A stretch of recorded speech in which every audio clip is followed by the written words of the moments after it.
अस्सलाम वालेकुम। मैं साइफका पठान, नारेगांव, महाराष्ट्र, औरंगाबाद से। मुझे आज ये पत्रकार परिषद लेने का मेरा एक मकसद है।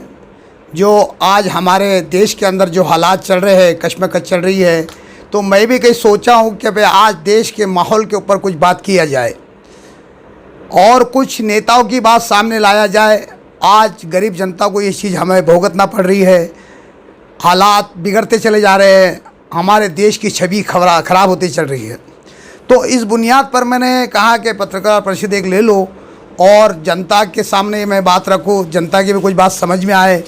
और मेरी तो आप तो सब जानते हैं, मेरी खुली किताब रहती है और दिल के गहराई से मैं बात करते रहता हूं और अंदर के एक तरफ से, क्योंकि मुझे देश से बहुत मोहब्बत है, हमारे देश से बहुत ज़्यादा मोहब्बत है। और मैं नहीं चाहता हूँ कि देश के अंदर कोई माहौल ख़राब हो, हमारी देश की छवि ख़राब हो और दिगर मुल्क के अंदर इसका गलत तरीके से नाम लिया जाए। मैं तो हर एक अच्छा नागरिक होने के, तो मैं चाहता हूँ कि हिंदुस्तान का एक अच्छा, एक हिंदू, मुस्लिम, सिख, ईसाई एक अच्छा नागरिक बनने की कोशिश करे, एक अच्छा अपनी प्रगति यानी देश को बढ़ाने की काम किया जाए। हमारे एजुकेशन के ऊपर पूरा फैमिली, घर के हर आदमी की जिम्मेदारी है कि मेरा एक घर का एक मेंबर बड़े अच्छे से अच्छे ओहदे वाला बनो, चाहे वो गरीब तबके का हो, चाहे बड़े से ओहदे का रखने वाला हो, चाहे मालदार तबके का हो, गरीब तबके का हो, किसान तबके का हो, कोई भी अगर से माशरे के अंदर वो रहता हो तो उसने अपनी देश की फ़िक्र करनी चाहिए। मैंने जब भी बाइट के ऊपर देखा हूँ, एक वक्त था जो हमारा कश्मीर, आज अल्लामा इकबाल ने बड़ा शहर पर बेहतरीन अंदाज से लिखा था, स्वर्ग दुनिया के अंदर स्वर्ग यानी जन्नत है तो वो यही है, वो यही है, वो यही है। आज हमको देखने को मिल रहा है जन्नत तो नहीं रही, लेकिन वो जहन्नम बन चुकी है। जब काफ़िले से काफ़िला जो है तो ऐसे हमारे कश्मीर के अंदर आया करता था, बड़ी खुशी के साथ में हमारा देश का नाम विदेश में चला करता था। लेकिन आज गंदी राजनीति के लोगों ने इसको ऐसे माहौल पे खड़ा कर दिया, कई पंडित के नाम पर सियासत करते हो, कई पत्थरबाजी के नाम पर सियासती करते रहते हो। जब भी इलेक्शन आते हैं कि हिजाब के नाम पर कर्नाटक के अंदर वर्गलाया जाता है, इलेक्शन जो है तो यूपी के अंदर कराया जाता है। आज गुजरात के अंदर इलेक्शन है तो आज जो है तो कानपुर के अंदर कई नेता लोग, मैं तो बताऊंगा साहब, इसमें 3 हाथ है, 3 हाथ ऐसे हाथ है जो हिंदुस्तान के अंदर जो है तो माहौल को ख़राब करने का काम कर रहे हैं। तो मैं दुनिया की तमाम जनता से ये अपील कर रहा हूँ और अदबन बहुत बेहतरीन अंदाज से मैं आपसे माफ़ी चाहता हूँ कि ऐसा काम मत करो जो हमारे देश की छवि खराब हो सकी। बाबा, आपने भी कहा कि 3 हाथ है, वो 3 हाथ कौन से? देखो साहब, 3 हाथ तो मैं आपको बताऊँगा, इसमें 3 हाथ ऐसे है। आपने मेरे अंदर एक बाइट मैंने देख रहा था कि कुछ वहाँ के कुछ राजकारणी लोग, इधर से हिंदू है, इधर से मुस्लिम है, तो बाद उसके अंदर बाइट के अंदर बताया गया कि पहला पथराव जो हुआ है नागपुर के अंदर, ये पुलिस की तरफ से हुआ है। मैं तो इस्लाम नहीं रखना चाह रहा हूँ, लेकिन बाइट के अंदर है, आप देख लो बाइट के अंदर, मेरे मोबाइल के अंदर मैंने देखा हूँ, तो उनके अंदर लिखा है कि भाई ये पोल खुल चुकी है, ये जो राजकारणी जो नेता है। और दूसरी तीसरा मैंने जो आपको हाथ बताया हूँ वो है ये सियासत, जो सियासत के लोग जो है तो ये तीसरा हाथ वो है, पूरे जहर उगलने का काम कर रही है। तमाम मेरे हिंदू भाइयों से, तमाम मेरे सिख ईसाई भाइयों से, तमाम मुस्लिम भाइयों से ये अदबन गुजारिश है, अपने माहौल हिंदुस्तान को बनाने की कोशिश किया जाए ताकि हमारा हिंदुस्तान वही पुराना हिंदुस्तान हो जिसके जो है तो वहाँ पे इसका जो तो सोने की चिड़िया हिंदुस्तान को कहा जाता था, फिर से वही नाम हो। ये पाखंडी लोगों के बहकाव में आकर अपने देश की छवि खराब ना करे।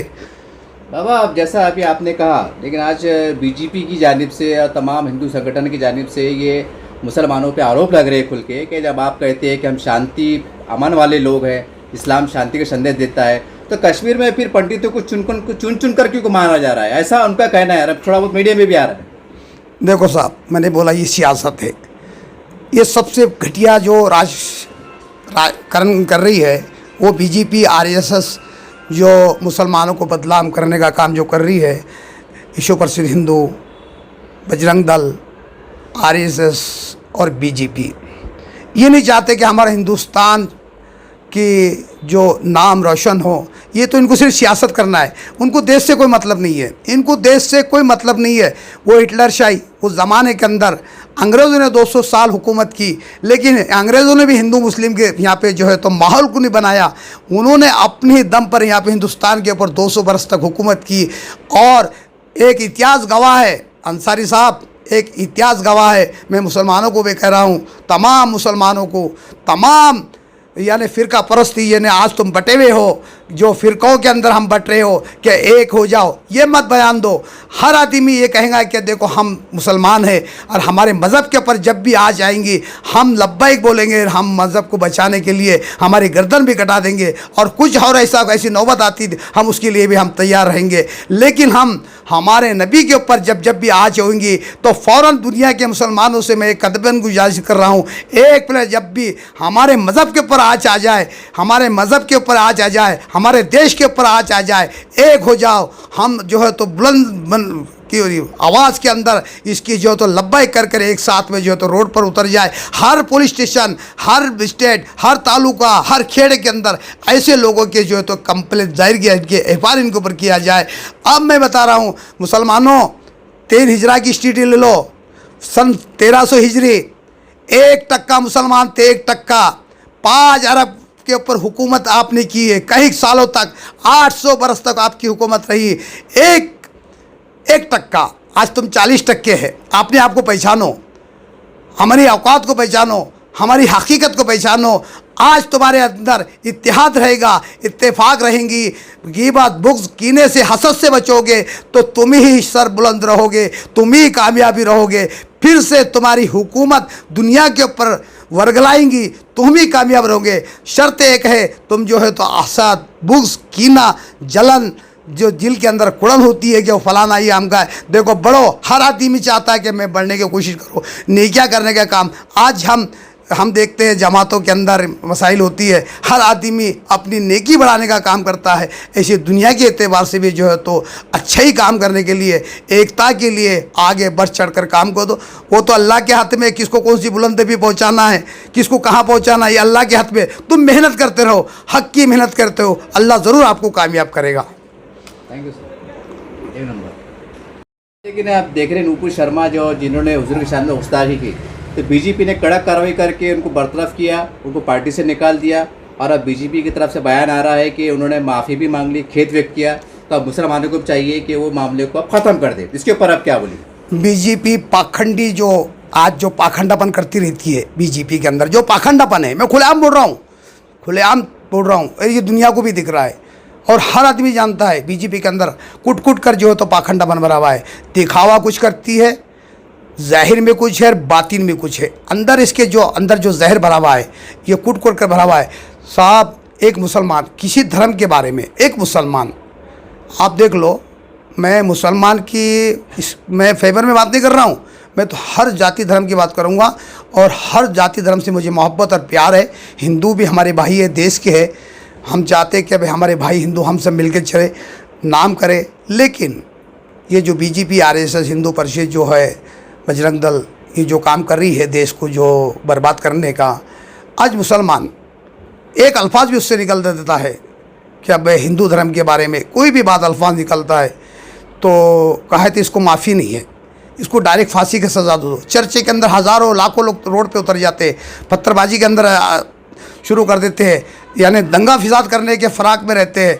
लेकिन हमारे मुसलमान भाई है, उनको तालीम बहुत अच्छी है और हमारे नबी ने जो तालीम हमको दे की गई है कि सब्र करो, सब्र करने वालों के साथ में अल्लाह है, सब्र करो। तो यही हमारे उलमाए कराम, जो उलमाए कराम के कल एक बाइट देख रहा था मैं कि जो उलमाए कराम जो है तो माहौल को ख़राब कर रहे हैं, लेकिन हमारे उलमाओं को, हमारे दीनदार भाइयों को वो तालीम दी गई है, जहाँ भी ऐसे माहौल ख़राब होते हैं आप सब्र कर लो, अल्लाह की मदद तुम्हारे साथ में आएगी। और मैं उम्मीद करता हूँ चंद दिनों के अंदर आप देख लो, इंशाअल्लाह जो मैंने अभी से पहले आपको जो कहा कि अब सन 1300 हिजरी के अंदर 1% मुसलमान थे तो 5 बर्र आज़म पर आपकी हुकूमत थी। और आज मैं बोल रहा हूँ कि मुसलमान जो सब्र कर रहा है इसका अज़र बहुत जल्दी मिलने वाला है, ताकि पूरे दुनिया के और पूरे मुल्कों के ऊपर इंशाअल्लाह मुसलमान हुकूमत करेगा।